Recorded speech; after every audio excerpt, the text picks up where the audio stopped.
सूरजपुर नाम के एक गांव में सुबह का वक्त होता है। मिट्टी के रास्ते होते हैं, कच्ची गलियां और इधर उधर गांव के लोग अपने रोज का काम संभालते हुए दिखते हैं। राजपाल, एक अमीर बैंकर, अपने गहने, कुर्ते और साफ पगड़ी पहने हुए, हाथ में एक छोटा सा बैग लिए हुए गांव के चौक से गुजर रहा होता है। तभी उसका दोस्त राघव वहां पे आता है। अरे राजपाल भाई, आज सुबह सुबह कहाँ जा रहे हो? बस जरा काम से निकला हूँ। गांव में एक नया धंधा शुरू करने का प्लान है। मैं सोच रहा हूँ यहाँ एक नया लोन स्कीम स्टार्ट कर दूं। आजकल सब शहर में बैंक से लोन लेते हैं, पर हमारा गांव तो इतना पीछे रह गया। सही बात है, पर गांव वालों की जरूरत तो साधारण है। क्या तुम्हें लगता है उन्हें इतनी बड़ी सारी लोन स्कीम्स की जरूरत है? देखो राघव, मैं बैंकर हूँ। पैसे कैसे कमाते हैं और हैंडल करते हैं, ये मेरा काम है। गांव वालों को अगर तरक्की चाहिए तो इन चीजों को समझना पड़ेगा। अब जैसे तुम हो, तो अपनी छोटी सी दुकान पर अटके रहते हो, क्या बना पाओगे तुम? भाई मैं ज्यादा कमा तो नहीं पाता, पर मुझे मजा आता है अपनी मर्जी से काम करने में। ऐसे लोग मुझे इज्जत से मिलते हैं क्योंकि मैं अपनी बात पर कायम रहता हूँ। इज्जत इज्जत से पेट नहीं भरता राघव भाई, पैसा ही सब कुछ है आजकल के जमाने में। तुम देखना, मैं जल्द ही गाँव का सबसे बड़ा व्यापारी बन जाऊंगा। लोग मुझसे लोन लेंगे, उनका काम चलेगा और मैं पैसा कमाऊंगा। यही तरीका है आज की दुनिया में आगे बढ़ने के लिए। देखो राजपाल, मैं तुम्हारी सोच के खिलाफ नहीं हूँ। तुम भी गांव की तरक्की चाहते हो, पैसा तो जरूरी है, पर गांव के लोगों को समझाना होगा कि पैसे से ज्यादा उनकी मेहनत और उनके कर्म है जो उनको आगे ले जाएंगे। अच्छा, ये सब पुरानी बातें हैं राघव। आजकल का जमाना बदल गया है। शहर में ही देखो, हर कोई बैंक का सहारा लेता है और मैं इसकी मदद से गाँव को मॉडर्न ही तो बना रहा हूँ। उससे लोगों को ही फायदा होगा।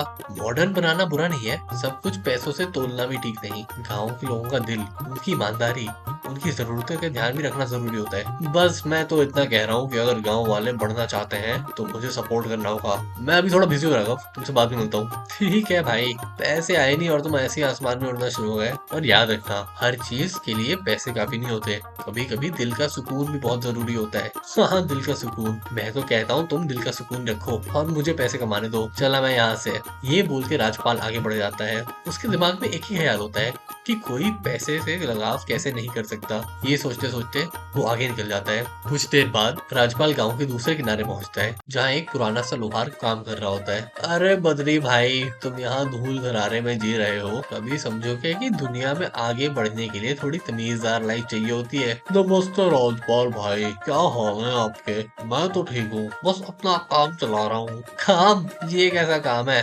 धुआं, सूट, मिट्टी, किस तरह की तमीज है? शहर में हर कोई तैयार माल खरीदता है, तुम जैसों पर कोई टाइम वेस्ट क्यों करेगा? राजपाल भाई, मैं तो हमेशा से यही काम करता आया हूँ। गाँव के किसान मेरे औजारों से अपना गुजारा करते हैं, कि बेटे बेटियां मेरे हथियारों से खेलते हैं। मुझे लगता है यही काफी है मेरी जिंदगी में। तो बड़ा संत बाबा जैसा बोल रहा है, लेकिन देख, मैं बैंकर हूँ, मेरे पास पैसा है, लोगों का भरोसा है। तेरी तरह थकेगा नहीं मैं, क्योंकि मैं शहर से नए ऑफर लाया हूँ, समझे? बिल्कुल बिल्कुल, आपके पास पैसा है और वो आपने अपनी मेहनत से कमाया होगा, लेकिन मैं अपने हाथों की शक्ति से कमाता हूँ। मैं लोहे को पीटता हूँ, उसे नया आकार देता हूँ, तो एक अलग सी खुशी मिलती है। खुशी से थोड़ी रोटी कपड़ा चलता है, पैसा कमाना होता है। तुम लोगों का मन तो बस मजदूरी में ही लगा रहता है। क्या तुम्हें इस गरीबी से कभी परेशानी नहीं होती? गरीबी की परिभाषा क्या है राजपाल भाई? मेरे पास इतना है कि परिवार की जरूरतें पूरी कर सकता हूँ और गाँव वालों की मदद कर सकता हूँ। और जब मैं रात में सोता हूँ, मुझे लाखों का हिसाब नहीं करना पड़ता। मैं बस सो जाता हूँ, एक चैन की नींद।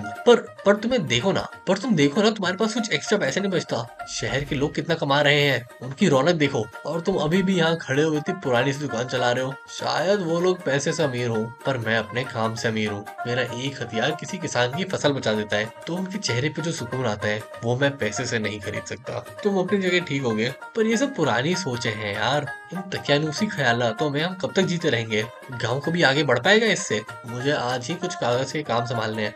मैं चलता हूँ। चलो राजपाल भाई, पर एक बात याद रखना, कभी कभी सब कुछ होते हुए भी इंसान को लगता है कि उसके पास कुछ कमी है। मैं बस इतना ही कह सकता हूँ। हाँ, देखते हैं। मेरे पास पैसे हैं, मेरे पास शोहरत है, मेरे पास सब है। तू अपना देख ले, ठीक है?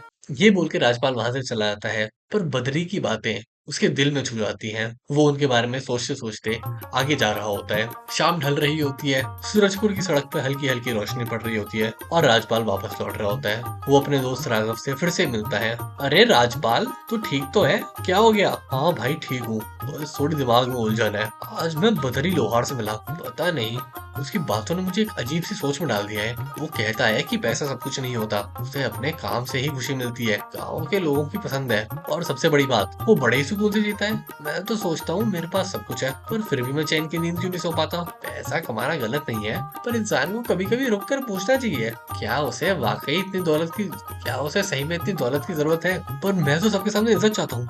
मैं चाहता हूँ लोग मुझे देखें और कहें, वाह राजपाल ने तो गाँव को आगे बढ़ा दिया, मेरा नाम हो। इज्जत सिर्फ पैसों से नहीं कमाई जाती राजपाल भाई। तुम ही देख लो कितने लोग तुमसे हाँ में हाँ मिला रहे होंगे, पर क्या ये सब लोग तुमसे दिल की बात कर रहे हैं? शायद मैं उनके लिए बस एक पैसे वाला बन के रह गया हूँ। गाँव के काफी लोग बद्री को पसंद करते हैं क्योंकि वो सिर्फ उनकी जरूरत नहीं समझता, बल्कि वो उनकी दिल की बात भी समझता है और बिना किसी दिखावे के उनका काम कर देता है। बस यही फर्क है, वो अकेला आदमी अपनी मेहनत से है, अपने व्यवहार से इज्जत कमाई है, और तुम जितने पैसे कमा लो पर अगर दिल में सुकून नहीं है तो सब अधूरा रह जाएगा। पर मैं क्या करूँ अब? मुझे तो हमेशा लगता था कि पैसा ही सब कुछ होता है। मैं तुझे कुछ समझा तो पाऊंगा नहीं, क्योंकि है तो तू बेवकूफ राजपाल। जाके बदरी से ही बात कर लो, शायद उससे कुछ सीख जाओ। कभी कभी सबक वो देते हैं जिनके पास ज्यादा दौलत नहीं, जो लोग दिल से ज्यादा अमीर होते हैं। चलो शायद मैं कल उससे फिर मिलूं, अपनी बात साफ करना चाहता हूँ। ठीक सोचा तुमने अब राजपाल, हो सकता है अभी तक तो तुम अपनी राह पे थे, पर अब तुम जिंदगी की सही राह पकड़ रहे हो। ठीक है राघव, मैं कल सुबह जाऊंगा, आज मैं चैन की नींद सोना चाहता हूँ। चलो ठीक है तुम जाओ, कल बद्री से ही पूछ लेना कैसे रहता है वो इतना खुश। ये बोल के राजपाल आगे निकल जाता है। रात को वो सो तो नहीं पाता, रात को वो अपनी सोच में डूबा रहता है, और कल सुबह वो फिर से बद्री से मिलने आता है। बद्री भाई मैं फिर आया हूँ, कुछ बात करनी थी। हाँ राजपाल भाई बैठो, सब ठीक तो है ना? देखो मैं हमेशा से समझता था कि पैसा ही सब कुछ होता है। मैंने तुम्हें छोटा समझा था, सोचा था कि तुम्हारा काम बेकार है, लेकिन तुम्हारी बातों ने मुझे सोचने पर मजबूर कर दिया है। तुम इतने खुश कैसे रहते हो? मैं मानता हूँ पैसा जरूरी है, मैंने कभी इस बात को मना नहीं किया, पर अगर मैं हमेशा से ही ज्यादा के पीछे करूंगा तो मैं अपने असली काम से दूर जाऊंगा। मुझे लोहे के गहने बनाना पसंद है, लोगों के औजार बनाना पसंद है, बच्चों को हथियार पकड़ाना पसंद है। मैं इससे कभी थकता नहीं। पर तुम्हें कभी बुरा नहीं लगता कि तुम शहर के लोगों से इतना ज्यादा नहीं कमा सकते? कमाने की कोई सीमा नहीं होती है, पर खर्च करने की और दिल के सुकून की एक कीमत होती है। मैं वहीं तक खुश रहना चाहता हूँ। शायद मैं अपने मन की आवाज नहीं सुन पाया। मैं हमेशा लोगों को इम्प्रेस करना चाहता था लोगों में मेरी वाहवाही हो, उनकी तारीफें सुनने के लिए तरसता था। लेकिन अब लगता है वो तारीफ सिर्फ पैसे के लिए थी, उनके दिल से मेरे लिए नहीं थी। लोगों का विश्वास दिखावे से नहीं जीता जाता, बल्कि सच्चाई से मिलता है। तुम पैसा कमाओ अच्छी बात है, पर लोगों के सुख दुख में उनके साथ रहना, उनकी जरूरत को समझना, ये और भी बड़ी बात होती है। मुझे ये बात समझ आई है। शायद मैं अपना बैंक चलाता रहूंगा, पर मैं इस गांव के लिए कुछ ऐसा करना चाहता हूँ जिससे लोगों को असल में फायदा मिले। लोन स्कीम तो दूंगा ही लोगों को, पर शर्तें ऐसी रखूंगा जिनसे उनकी सेहत न बिगड़े। ये तो बहुत अच्छी बात हुई। अपने व्यवहार और काम की नीयत ठीक रहेगी तो सब तुम्हारी इज्जत करेंगे। बद्री मैं तुमसे माफी मांगना चाहता हूँ। कल तक मैंने तुम्हें एक छोटा आदमी समझकर तुम्हारा मजाक उड़ाया, तुम्हारी बात पे कभी ध्यान नहीं दिया, लेकिन तुम जिंदगी के मंजिल में मुझसे कई मुकाम आगे हो। अरे मैं तो बस अपनी मेहनत कर रहा हूँ। अगर तुम्हें कुछ सीखना है, अगर तुमने इससे कुछ सीखा है तो मैं खुश हूँ। राजपाल और बद्री दोनों दोस्त बन जाते हैं। वो कुछ दिनों तक बहुत खुश रहते हैं, पर कुछ हफ्ते बाद सूट सूंघने की वजह से बद्री की मौत हो जाती है।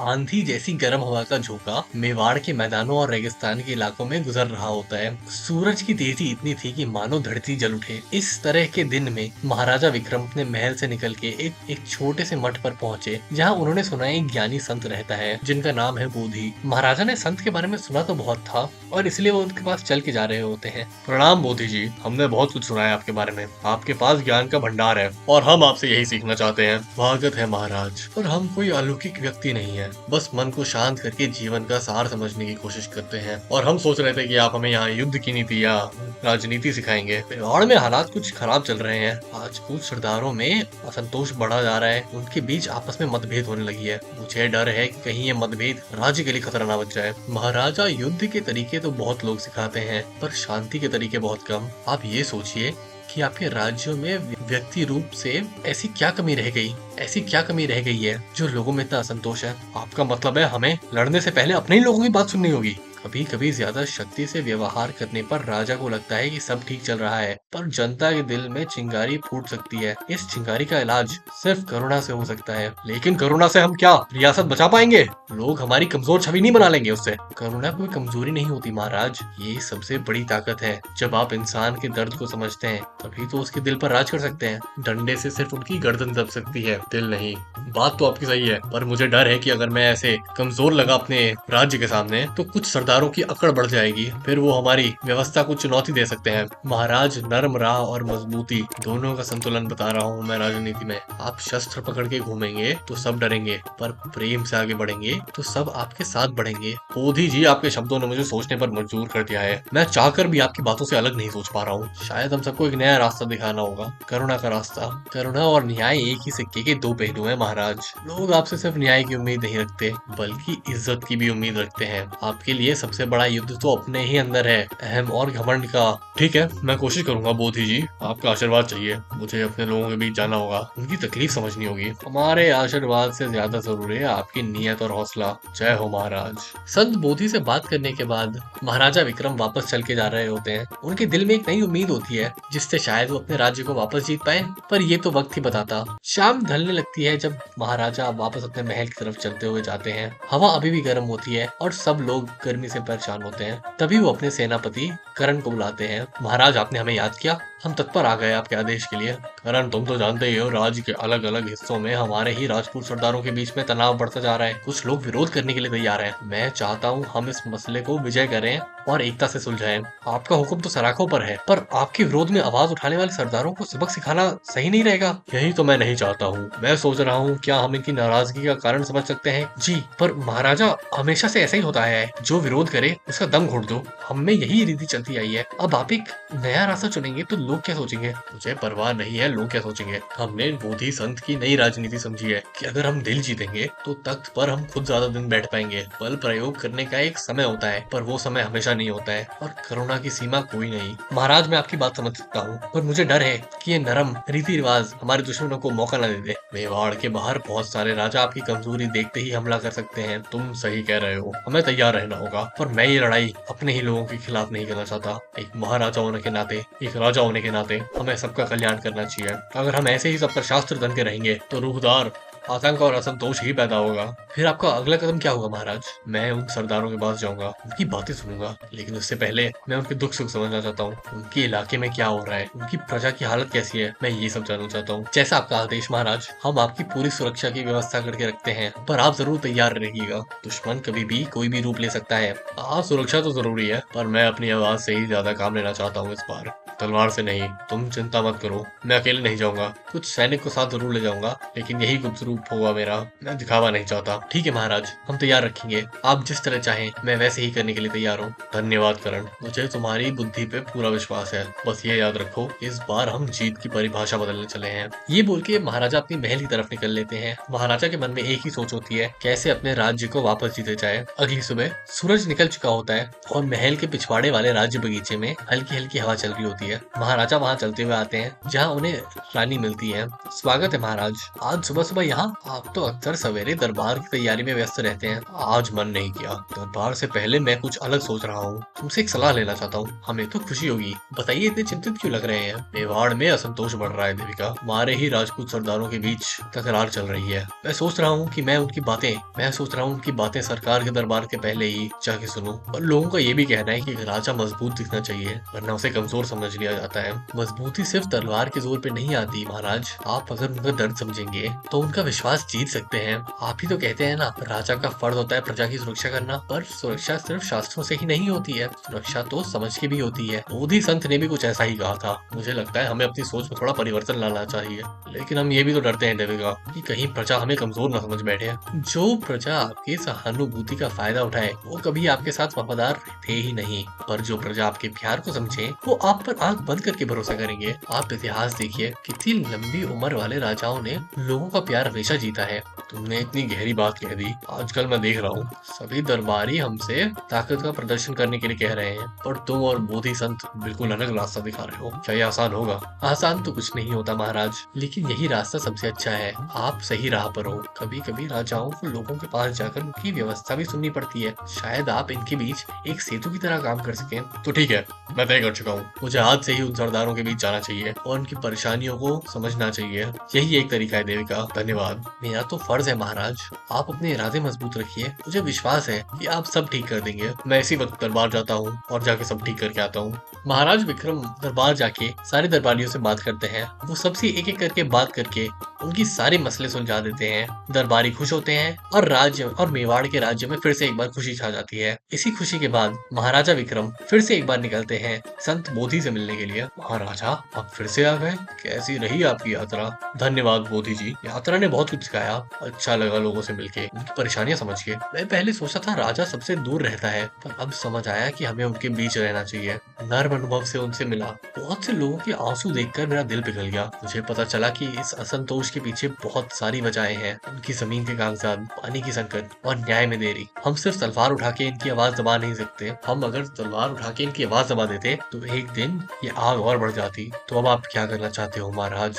क्या करना चाहते हैं आप इस नई प्रजा के साथ? मैं सबसे पहले प्रजा की मसलों पर ध्यान दूंगा। पानी के लिए नदी के किनारे एक बंद बनवाऊंगा। किराएदारों से किराएदारी के नियमों की सुविधा और उनके बारे में मुझे और जानना पड़ेगा। और सबसे बड़ी बात, अब से दरबार में लोगों की बातें सुनी जाएंगी। बहुत बढ़िया महाराज, पर ये याद रखिएगा कि ये बस शुरुआत है। आपको इन सब चीजों के अंजाम तक पहुंचने के लिए काफी समय लगेगा और इच्छा शक्ति और जरूरत होगी। हाँ, पर अब मैं तैयार हूँ। मैंने उन सरदारों के चेहरों पर विश्वास देखा। पहले वो हमसे दूर थे, पर जब से उन्होंने देखा कि मैं उनकी बातों को ज्ञान से नहीं बल्कि करुणा से सुन रहा हूँ, तो उन्होंने अपनी तलवारें नीचे कर दी। मैंने वादा किया है कि उनके बीच के झगड़े सुलझाऊंगा, लेकिन व्यक्तिगत रूप से। उन्हें भी हमारी बातें सुननी पड़ेंगी। आपकी समझ देखकर तो मैं भी खुश रह गया। आपने समय दिया, आपने ज्ञान बांटा। अब मैं निश्चय लेकर जा रहा हूँ कि मैं एक ऐसा मेवाड़ बनाऊंगा जहाँ इंसाफ और करुणा का राज हो। जाइए महाराज, आपके पथ पर हमेशा चेतना रहे। और याद रखिए, कभी कभी अपनों को फिर से परखना पड़ता है। यही जीवन का मार्ग है। कुछ सालों बाद